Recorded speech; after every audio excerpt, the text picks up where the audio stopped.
लुधियाना की Punjab agriculture university में जिस तरह से डिबेट हुआ, वहां पे तो विपक्षी पार्टीज पहुंची ही नहीं। उनका कहना था उनको पास नहीं मिला, लेकिन यहां पे नहीं। इस पूरे मुद्दे को अवसर में बनाते हुए भगवंत सिंह मान तकरीबन 1.5 घंटा बोले हैं और इस पे एसवाइएल से लेके बेरोजगारी से लेकर नए स्कूल के मॉडल, एक नई मुहिम की बात की। उन्होंने कहा एक प्रेसिडेंशियल डिबेट का एक सिस्टम है, लेकिन उसमें सफलता तब होती अगर विपक्षी पार्टीज आई होती।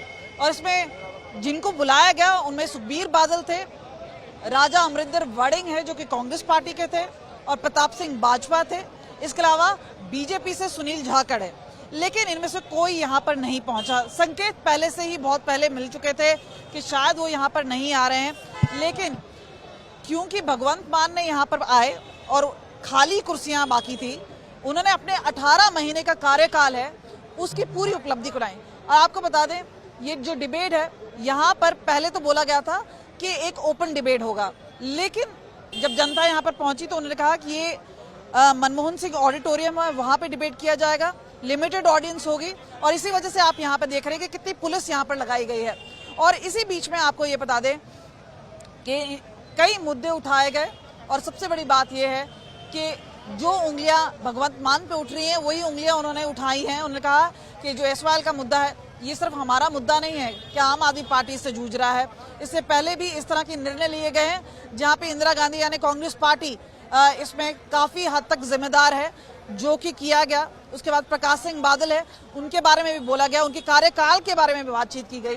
और इसी तरह से एसवाइएल से लेके हम बात करते हैं, उन्होंने कहा कि 80,000 की नौकरियां दी गई जब अकाली दल थे और उसके बाद कांग्रेस रही, लेकिन जहां तक बात आ रही है ज्यादा नौकरियां 18 महीने में दी गई जहां पे भगवंत मान की सरकार रही है। तो इस पूरे समय में जिस तरह से उन्होंने विपक्ष पे कटाक्ष लगाया, निशाना लगाया, वो देखने वाली बात थी। और इसी बीच में ये भी रहा कि कुछ विरोध प्रदर्शन बाहर होता रहा और ये भी कहा गया कि ये एक ड्रामा है। डिबेट जिस तरह से किया गया वो पूरी तरह से सरकार में हाथ में, तो इस तरह से बातें की गई। लेकिन क्योंकि चुनाव दूर हैं, लेकिन 2024 में अग्नि परीक्षा हो गई भगवंत मान सरकार की। यहाँ पे 13 सीटें हैं, तो कितनी सीटें आम आदमी पार्टी लेकर आती है ये देखने वाली बात होगी। लेकिन इस पूरे मुद्दे को यहाँ पर जनता के सामने लेकर आए।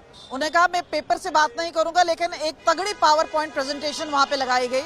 और उसी बीच में अगर हम बात करें यहाँ पर जिस तरह से लोग आए, लेकिन निराशाजनक ये रहा कि लोग अंदर नहीं जा पाए और इसी वजह से सवाल उठाए गए कि एक लिमिटेड ऑडियंस क्यों की गई। और हमें बताया गया कि लॉ एंड ऑर्डर के चलते सुझाव इस तरह से दिए गए थे जहां पे बोला गया था कि लोग जाएंगे अंदर तो हो सकता है कि कुछ शरारती तत्व हो, लॉ एंड ऑर्डर में संभालने की दिक्कत हो सकती है, और इसी वजह से एक लिमिटेड ऑडियंस रखी गई। फिलहाल 1.5 घंटे बोलने के बाद भगवंत मान यहाँ से चले गए, लेकिन जो विपक्ष है वो यहाँ नहीं पहुंची है।